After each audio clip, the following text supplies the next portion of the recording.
everybody. Naughty Donkey Performance here. Today we're pretty excited to introduce you to a new member of the herd. This is a 66 Pontiac Grand Prix that we picked up down in Lake Havasu from a private collector. Beautiful car. Fell in love with it the minute I saw it and didn't really think at the time that I'd be able to buy it, but worked out pretty well. So now we can take a quick peek. It was a show car before it was all repainted and redone, so it actually was nice then. It's 97,000 mile original on the car. All the chrome's been redone on it. You can see the bumpers, everything's been refinished. It's all in great shape. Hubcaps, tires, everything's awesome. All the trim, the front glass was replaced, rear glass was replaced, rubber window sills. It's got custom pinstriping. Interior's beautiful. It was a custom job, of course. Turquoise with ivory and purple piping on the seats. Sorry, I'm in the camera shadow there. Full instrumentation, GPS. He had the center console piece put in so he'd have somewhere to rest his arms. Underneath that is all the factory console, and that just pops right out of there. In the rear he had a fold down center console added as well, just for comfort for the passengers.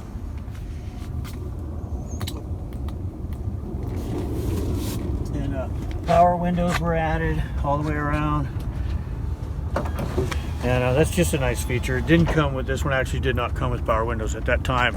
So it's got the fender skirts, which makes it look really classy, I think. It's got pearlescent in the paint up here. Overall, just a fun car to drive. Gets a lot of looks, a lot of smiles. There's sound deadening throughout.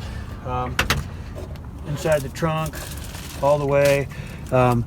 Up between the panels, the driving panels inside of the car. It's got sound deadening as well. Super clean in here, as you can see, guys. This thing, Arizona car's whole life, completely rust free everywhere you look. Here, awesome thing about the car is with the collectibles, you always want to get as much documentation as you can get.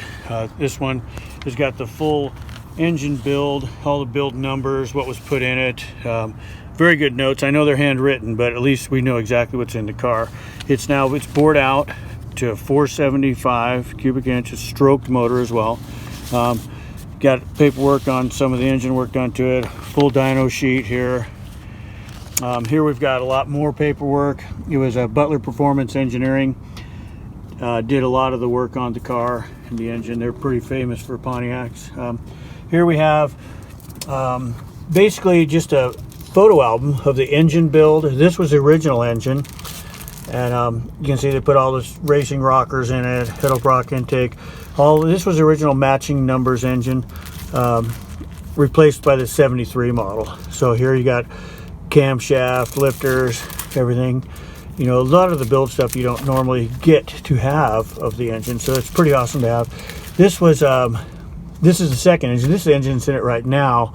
That first actual block was the original block, this one.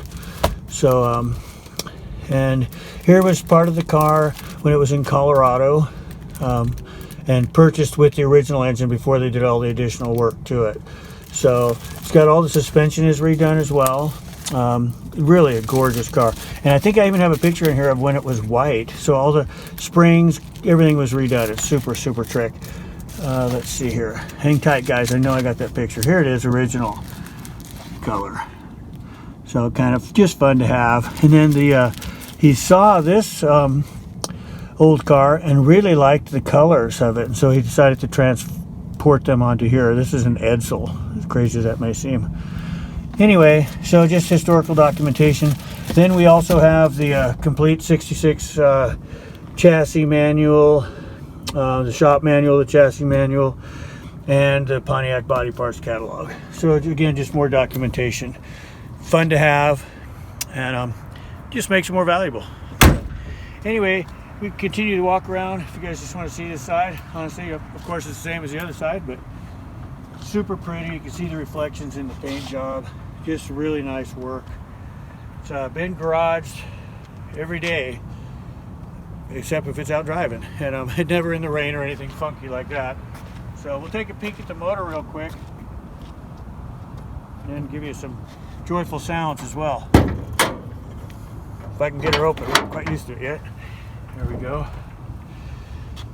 So yeah, guys, 472 cubic inches built up. It goes like crazy considering the weight of the vehicle. I'll fire it up real quick and get a listen to her.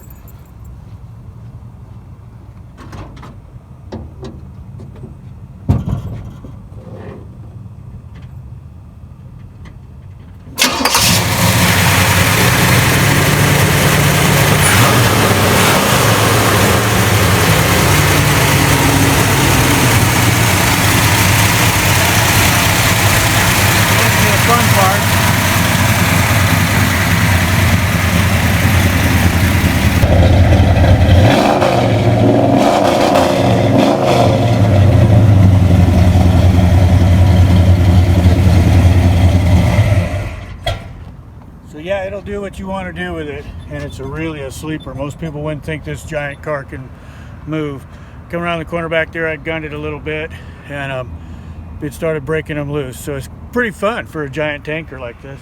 The other thing I just wanted to add out, point out to you guys was it was down in Arizona. I drove this thing around. It was 115 degrees out. It's got this super expensive all aluminum thick multiple core radiator. Add-on retrofitted air conditioning, so it is R134, so it can be serviced anywhere. This thing ran 190 degrees, and it was 115 out in traffic. I mean, I was pleasantly surprised how well it did. But you know, I would have been totally confident driving it home, but I was bringing it back across Montana. They were doing some road work at the time, so I did trailer it. And anyway, guys, we love the car, and couldn't say enough about it.